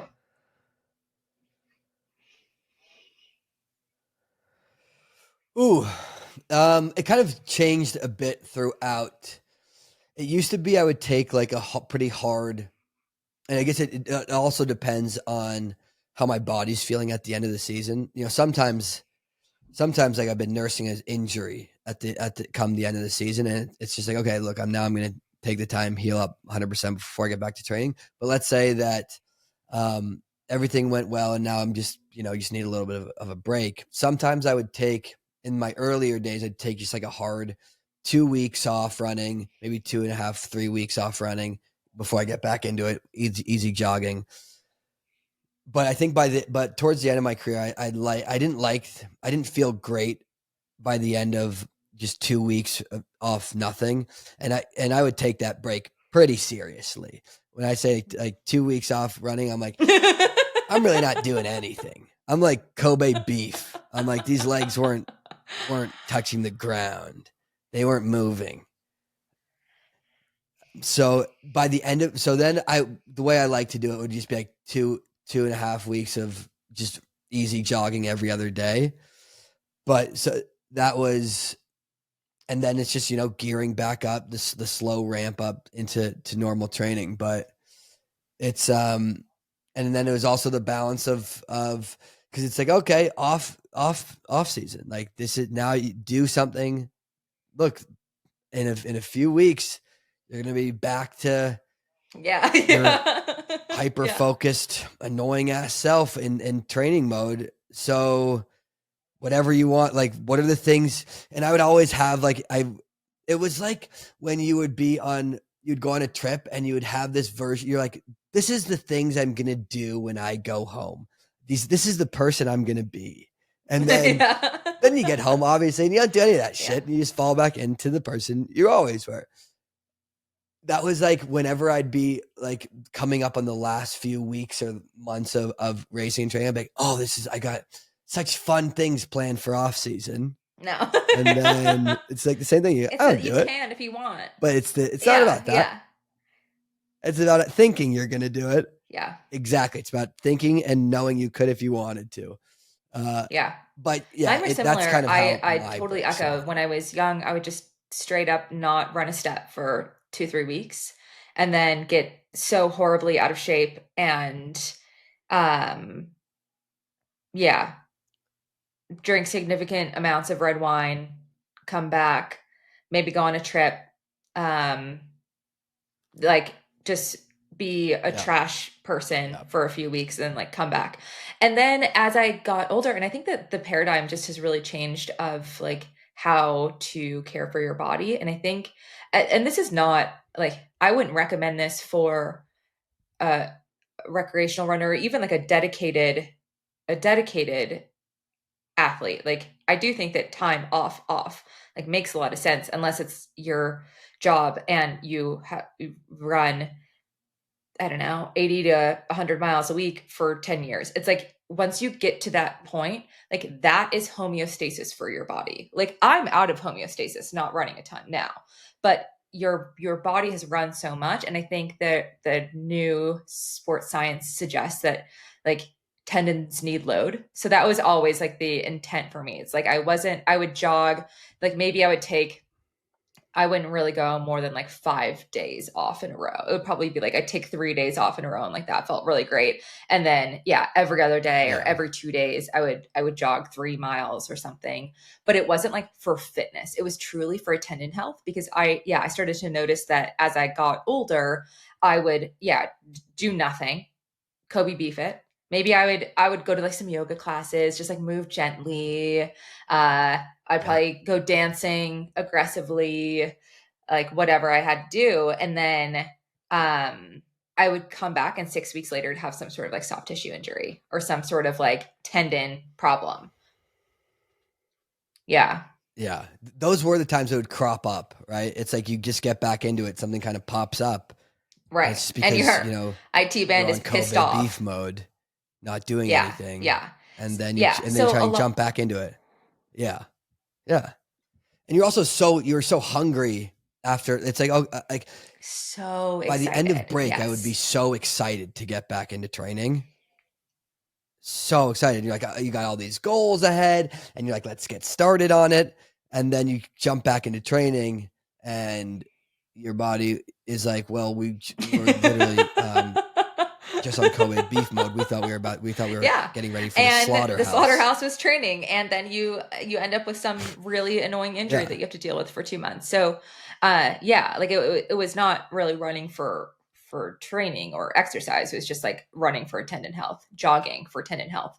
But yeah, it was always super fun. Like I look back at some of my breaks over the years and like took some really epic trips. Like one year we hiked Half Dome in Yosemite, which is really fun. Or like, I don't know, one year we went to Mexico for my 30th birthday, which is in December, but we decided to do it during my break. It was awesome.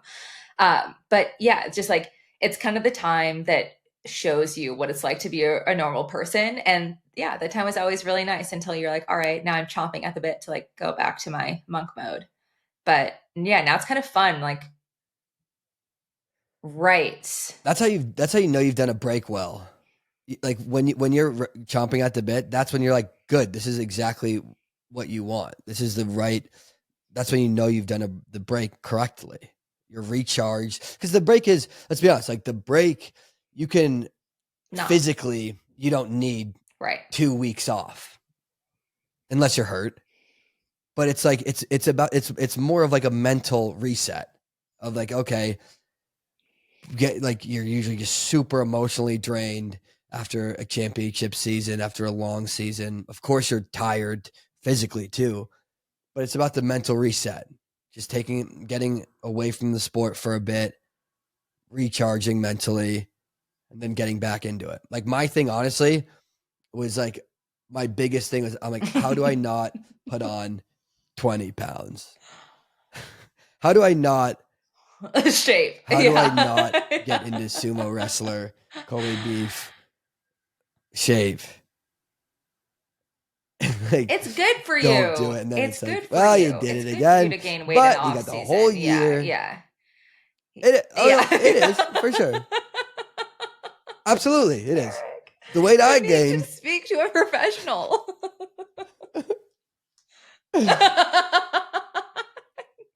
I'm speaking to you. No, it is like that is an element of it of like you have to.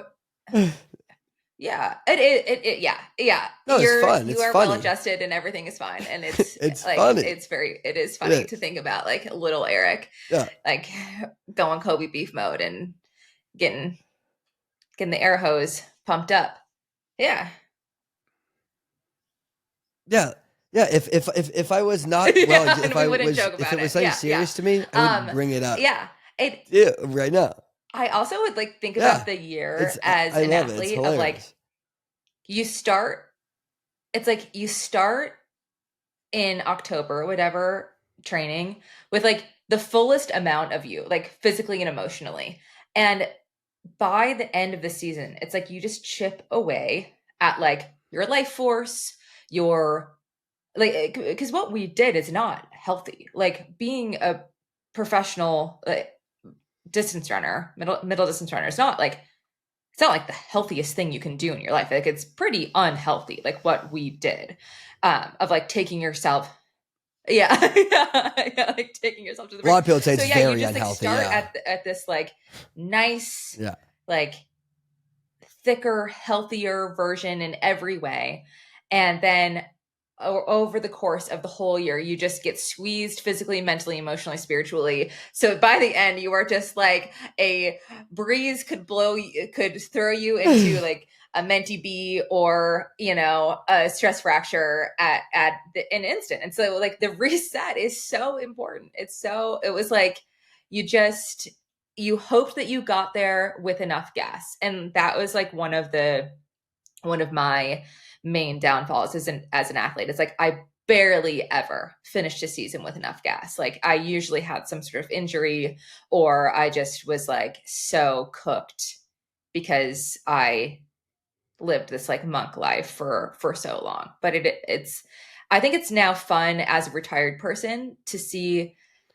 It's like every year that goes on, I know the athletes personally less and less. Like every year from henceforth, I won't know as many athletes as I do personally. And I think it's fun, like as a fan of these athletes, to like, what do you like off the track? And this is always a fun glimpse on the internet of like, yeah, what are these athletes like into in life? Like, what are they doing with their time off? Like what vacations are they going on? What hobbies do they have that they suppress during the year?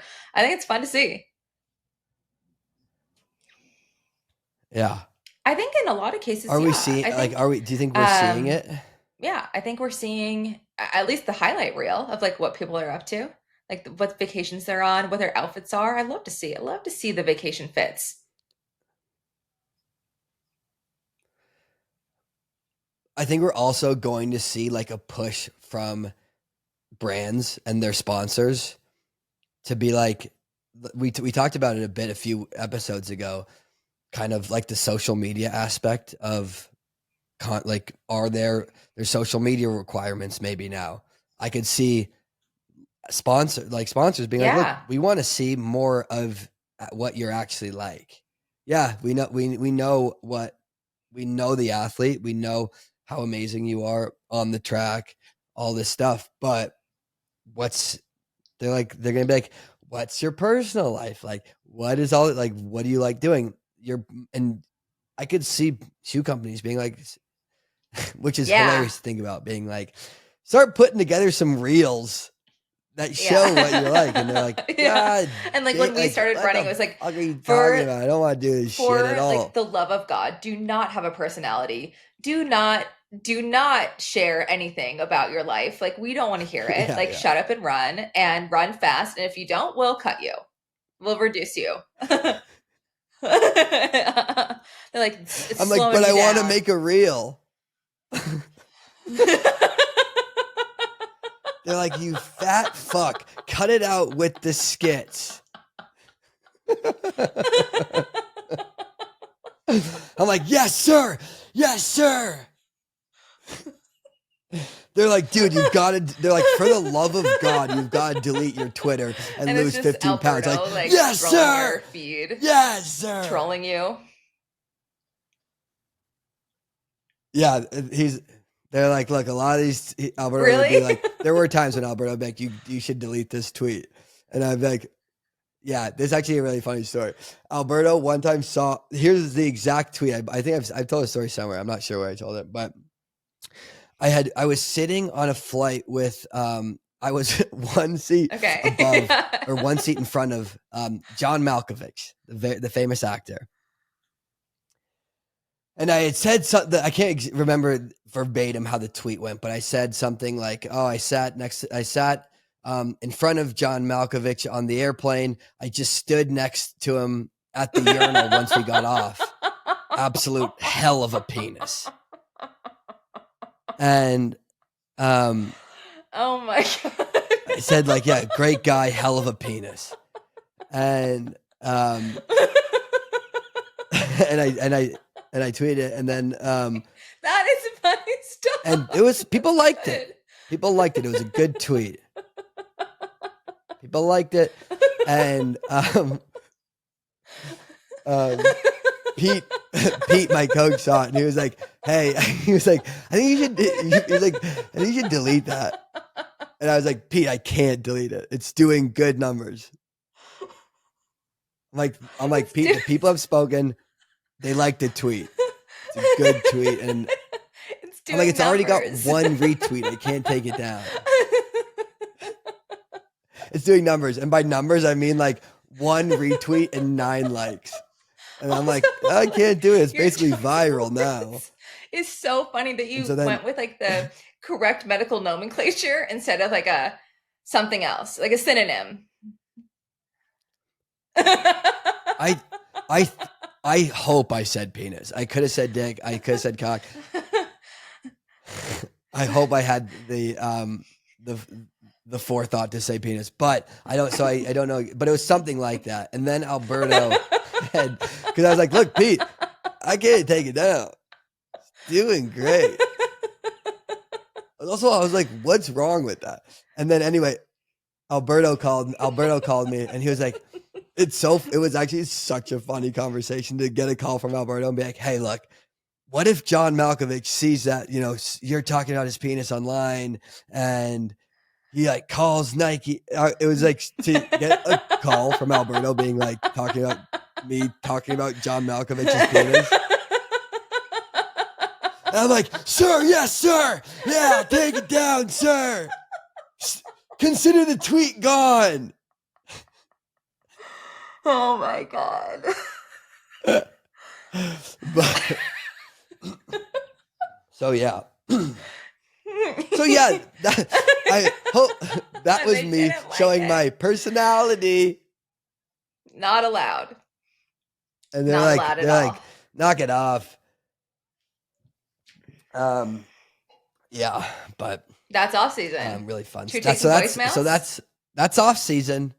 Okay. That's off season. Are so let's do some voicemails. Grateful that everyone has been leaving a lot of voicemails. We now can't get to all of them, but I'll play. And please, for all the listeners, please keep calling in, leaving more.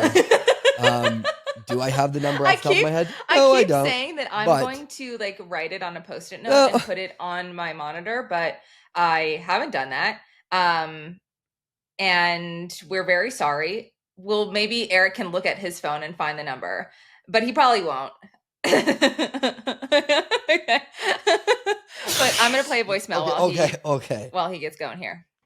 Hey, it's Brandon in Maryland with a fairly personal question. Yep.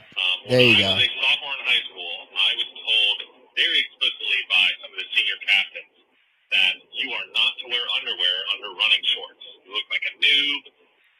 You're going to get put back on JV. No half tights under shorts.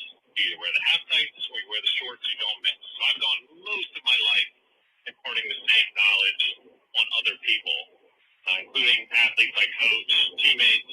I very specifically tell them, absolutely, it's one or the other. No half tights under short. The shorts have underwear built in them. You don't need undies. Until my girls' team got new uniforms and they switched voluntarily from split shorts to kind of like the short shorts, biker shorts essentially. And they heard me belittling the boys and then said, well, what about us? What do you recommend for us, coach? And I've never wanted to disappear more in my life. So I went home and asked my wife this question, and I was shocked by the elaborate Good call. plethora of options that she gave me. What is there a gold standard for women? I don't know. Is there something that makes you look like a noob? Is there something that makes you look pro? I feel like the answer for guys is when in doubt, you don't need undies. I would love any and all feedback. I may or may not play it for my girls' team. Thanks. Bye. This is such a hot topic, actually. There is, first of all, I sort of agree of like no half tights under short shorts. Like I kind of get the half tights under like the 5-inch shorts. Like I think that's kind of a cool look, but under short shorts, like half tights, no. I have to agree. Under I'll go back to the men because I have a lot of thoughts on that too. But the women's underwear or no underwear is a question, a tale as old as time. This is debated in every women's group across the land of whether you wear underwear under shorts or not. And it is people will die on either hill. And I am yes. I wear underwear under spandex. Really? And I swear it's the right way. You wear a seamless thong under your spandex shorts, in my buns, everything. I was always wearing underwear. And it's like the team underwear, they like, I will die on this hill. That is the correct thing to do. And then there are another 50% of people that say, no, you don't wear underwear ever. Like you just don't do it. Okay. Well, so why are chafing. you so passionate about your underwear? Topography. I want a smooth look. Okay. And I don't want to chafe. I've chafed before, and I shall not chafe again. It is that you don't want to get in the shower after you've chafed your nether regions. So it is a safety issue and it is an aesthetic issue. However, under like split shorts, I agree. There are underwear built in, so I don't wear underwear in that case. But some of the underwear wearers do wear underwear under the split shorts. Oh, so you don't wear? Yeah, so and it's like my just racing buttons. spandex that you're wearing underwear. Yeah. Mm-hmm. Mm-hmm. Yeah. And you race mostly in buns, right? Yeah. That's my stance. So that's my stance. But it is that's like your stance on it. Go. Did you see? Why did you? Probably not. You never raced once in split shorts. Maybe. Yeah, I like the feel. You just like the feel of the especially bun, in like steeple. buns. I don't want like wet clothing. Yeah, like that's not interesting to me. True. Yeah. Good point.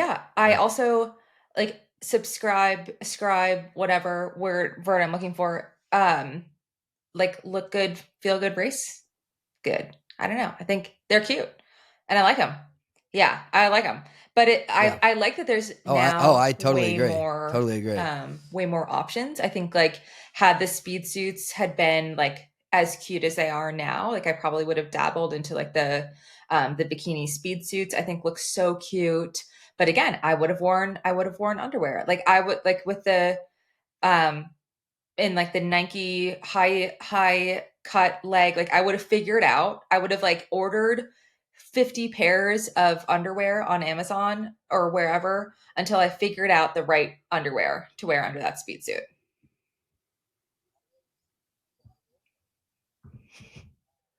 I will admit, for my in high school, I always wore half tights under short shorts, right? But that is because I was in high school, and like I wouldn't wear short shorts. I was never going to wear short shorts for like a run. Showing that much leg in high school, that's a tough move. That's tough to like pull you were off. embarrassed?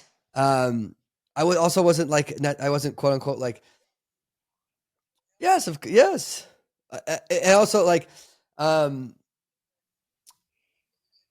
was, I would have been ridiculed. You were going to say I wasn't quote unquote what? Cool? I don't know. No, I would.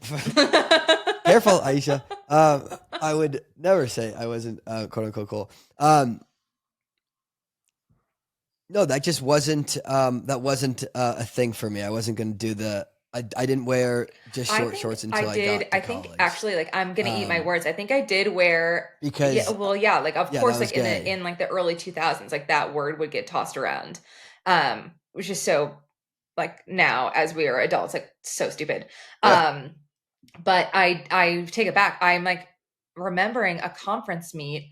I like thought it would be cool to wear half tights under my shorts and like wear like a bandana around my head, and I won the race. And I don't think I really kept with that look. I think I saw the photos after and was like, oh God, this is not, I did not look as cool as I thought I did. But yeah, when it's so interesting.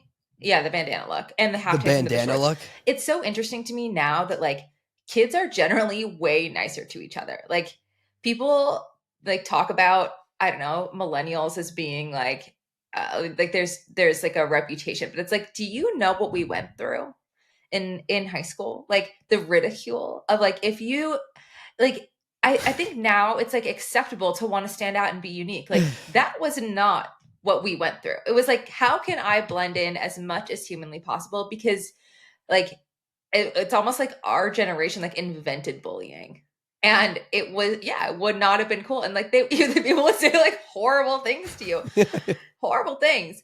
And you know, I'm glad it's a little bit of a better place. But yeah, again, if you feel safe to not wear half tights, we implore you to not wear half tights under your shorts. And ladies can choose your underwear or not underwear. You can't, like, you kind of can't make a wrong choice. 100%, 100% agree.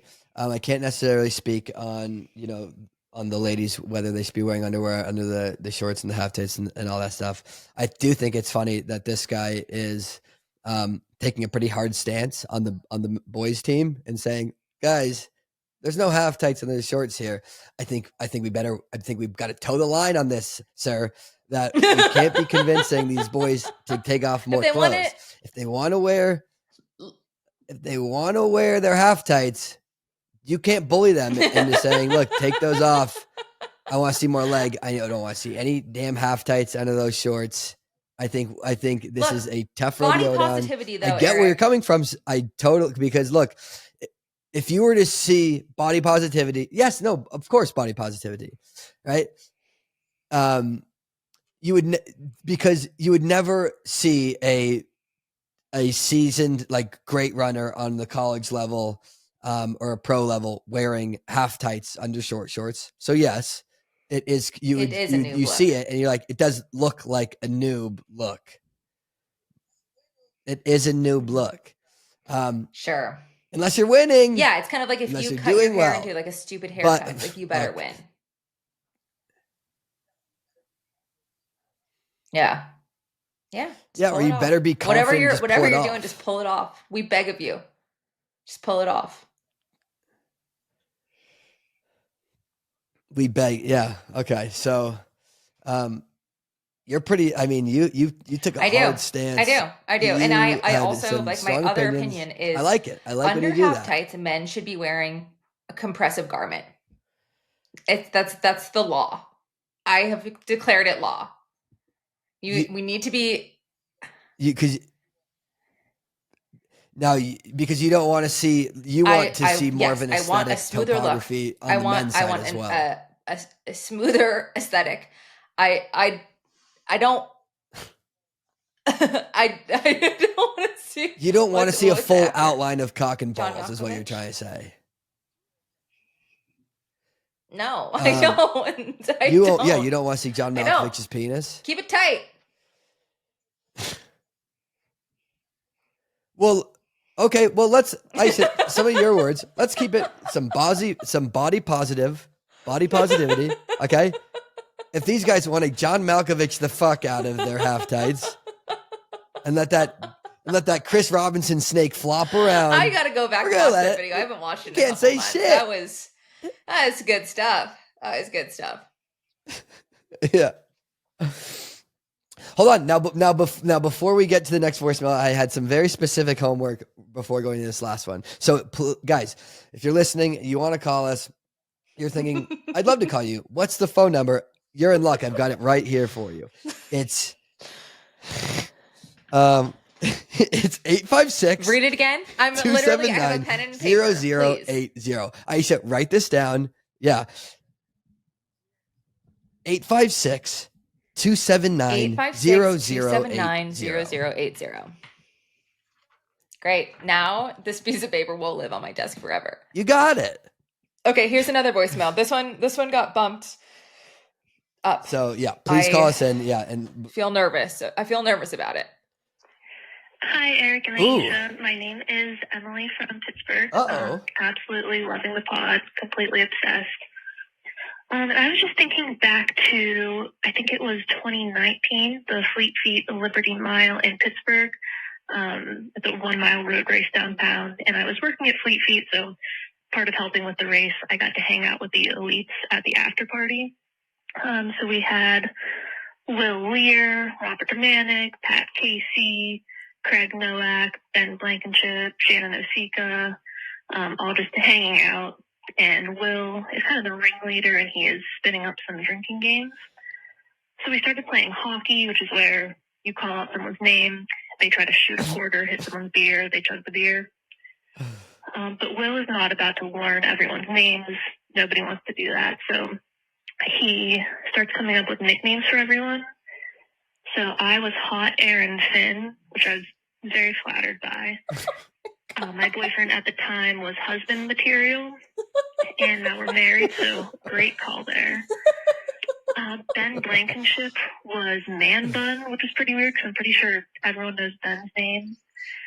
Craig Nowak, which is Sinclair's fiance, was Find Your Beach because he had a Hawaiian shirt on, and every time you turn around, he was bringing over a tray of Coronas. Had an absolute blast. It was one of the most fun nights of my life. One of the drunkest days of my life as well. So my question is, mostly for Aisha, does Will do this often, come up with nicknames for people? And if so, what are some of the all-timers? All right, love you, bye. Love you, bye. Also, what a great storyteller she is. Like, I was there. Love you, bye. Yeah, good stuff.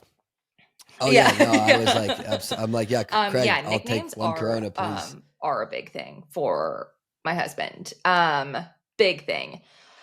They have a softball team called the Shin Splints, and they get like, these guys are really into like their look for softball. So everybody has, they have like their team issued jerseys. They have a sponsor. It's like a local burrito joint in town that like helps them like get jerseys. And they're now on like their second iteration of like their jerseys. They like had to redesign a team rebrand, and like everybody got a new nickname. Like, he is constantly giving people nicknames but changing them. Like, yeah, like you do something new and like you have but also a new changing nickname. them. Like it's a form of endearment, and there are many nicknames. His alter ego in those situations is Billy Beers, which is very fitting and very appropriate. And as Billy Beers' wife, this nickname was given to me actually from my friends in the footwear department in the shoe development team of Puma, because I visited the Puma office in just outside of Boston, and I brought beer because I just know people like beer. So we were going to talk about some shoes, and I brought some beers, and then I became Aisha Brought Beer because it rhymes with Aisha Praught-Leer. Yeah. Well, that's yeah. great. So that's fucking brilliant. So if you're ever at a party with my husband, he's Billy Beers, and if I'm ever there too, I'm Aisha Brought Beer. So it's always great to have nicknames. If you've been nicknamed by Will, it's usually in good faith, and he sees something in your soul that he feels like nicknaming, and it's a badge of honor. Do you have any nicknames, Eric? Whoa. No. Do you want one? No. I'm like, I mean, look, if you can come up with a good nickname, sure, I'd entertain it. Nicknames, No. you can never give yourself a nickname. A nickname is always bestowed upon you. And, so yeah, I wouldn't say I have any. I'll keep my eye out. Nicknames. I'll keep my eye out, and it's not something you can force either. It's just like if you see something, say something. Keep your eye out. If you see, 100%, it comes naturally. Isn't that great? Like Aisha, I've never thought. I like Aisha never Brought thought Beer about is that. fantastic. Really good. I'm shocked that I haven't Really heard that stuff. up until now. Really good. Okay, let's take one more. Yeah. Let's take another one. Hey, it's Brandon in Maryland with a fairly personal question. When I was a sophomore in high school, I was told very explicitly by some of the senior captains that you are not to wear underwear. Oh, I'm very sorry. Yeah. Yeah, we had a little bit of a mislabel. Brandon from Maryland. Okay, very sorry. Yeah, that was God, Chris, come on. Is that on Chris? Okay, here we go. Hey, Eric and Aisha, this is Lucia from Minneapolis. I'm calling because my brother loves the pod and is a huge track and field fan and a running coach, and really just puts a lot of effort into getting people excited about running. But the past 9 months or so, he's been dealing with a stress fracture in his femur. And within 2 weeks of the doctor clearing him to slowly start walking and running again, he goes out for a run. And I mean, he's fast, so he's not slogging it. And when he's not looking, he steps down hard on a glass Frappuccino bottle and breaks his fibula. Yeah. So my question for you two is, do you have any words of advice or encouragement for people dealing with long-term injuries, and in particular, people with injuries from Frappuccino bottles? Love you guys. Bye. Oh, love you. I'm so sorry. That sucks. That actually sucks.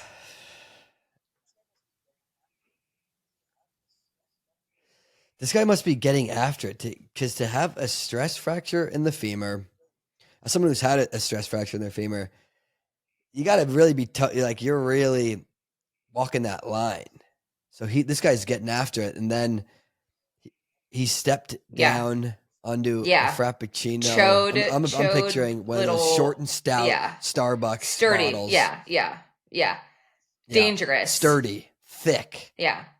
Thick glass. Yeah, I mean, another reason why there should be more Beekeeper coffee cans in the world. Like, we need a nice aluminum crushable can, so we're not out here breaking people's fibulas. That if that was if he had stepped on but also the beekeeper crowd, they don't litter, so he would never step on one. But if he did, it would have gently gave way, and he would have been 100% fine. This reminds me of, did you ever hear the story of Kyle Merber stepping on a glass bottle in Central Park? And no. it just like No. ruining like somehow a year of training for him. That's what I was expecting this story to go. I'm like, how did I wonder the I wonder if fibula it was an break? ankle roll. Yeah. I'm like, did he like Yeah, roll his probably. ankle so hard that it just like, because but man, do we have any advice for this guy?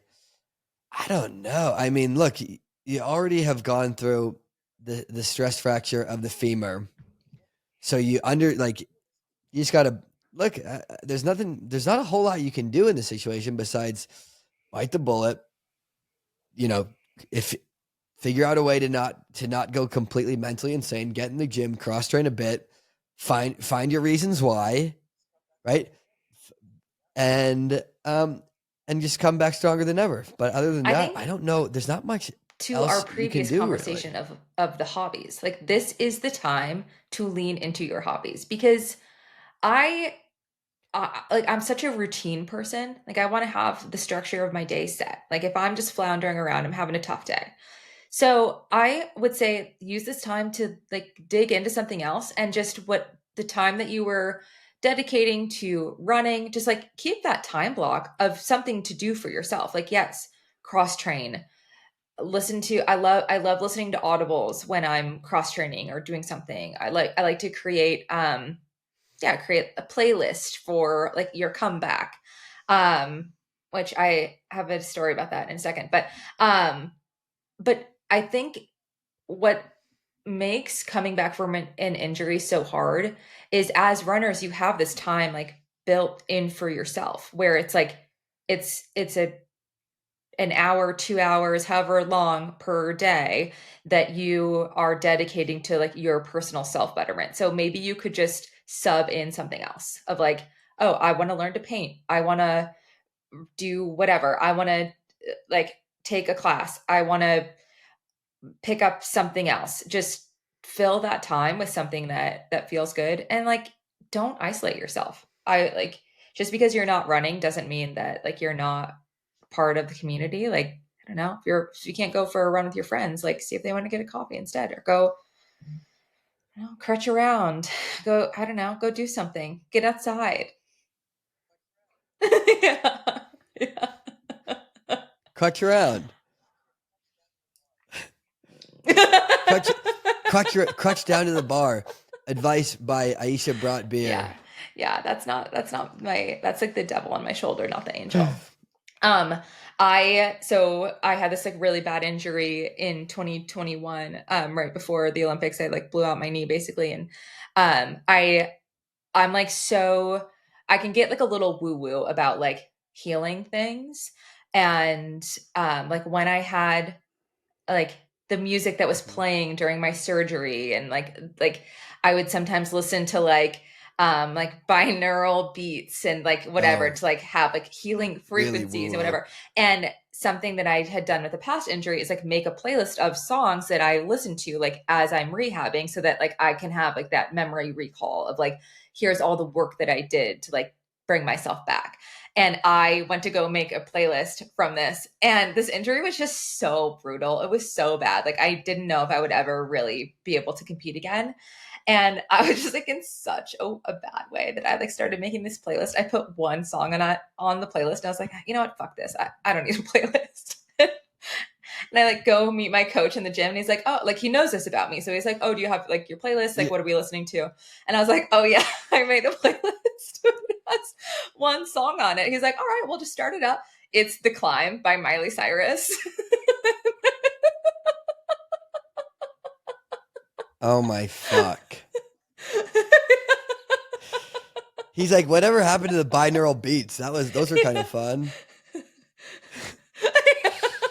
He was like, I was looking for more like 432 hertz type stuff, and you're hitting me with The Climb. Yeah, it's either going to be the only song you got, or it's going to be like Megan Thee Stallion. Like there's a fun version of the playlist too, but it just only was one song. I never went back to it.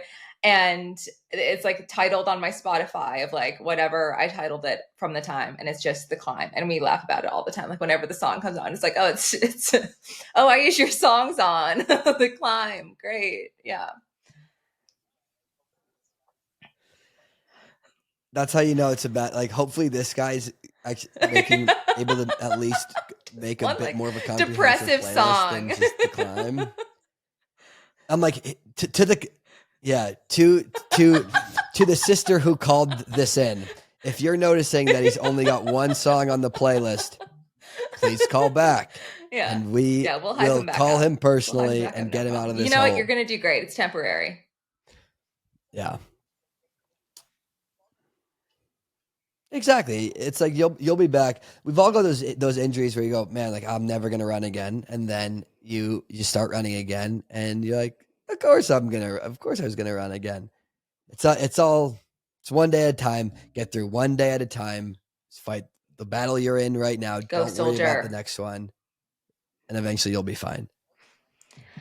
I mean, I think that's kind of it. Like, I just don't want to replay more. You think that's about it for today? Voicemails that we've already had. Yeah.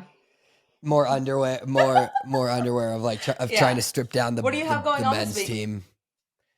Sorry, I interrupted you. You were starting to cook.